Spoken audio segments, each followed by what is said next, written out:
தெலங்கானா மாநிலத்தில் பக்கத்து வீட்டு சிறுமியை தனது வீட்டிற்கு அழைத்துச் சென்று பலாத்காரம் செய்த இளைஞர் வீட்டை திறக்க மறுத்ததால் ஆத்திரமடைந்த சிறுமியின் உறவினர்கள் அந்த வீட்டிற்கு தீ வைத்தனர்.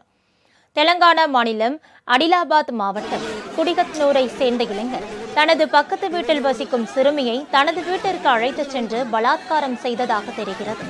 சிறுமியை காணவில்லை என்பதால் அவளது பெற்றோர் பக்கத்து வீட்டிற்கு வந்து சிறுமியை மீட்கும் முயற்சியில் ஈடுபட்டுள்ளனர்.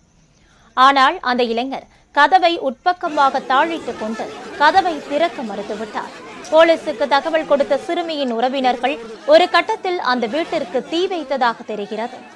இதனிடையே சம்பவ இடத்திற்கு வந்த போலீசார் கதவை உடைத்து சென்று சிறுமியை மீட்டனர்.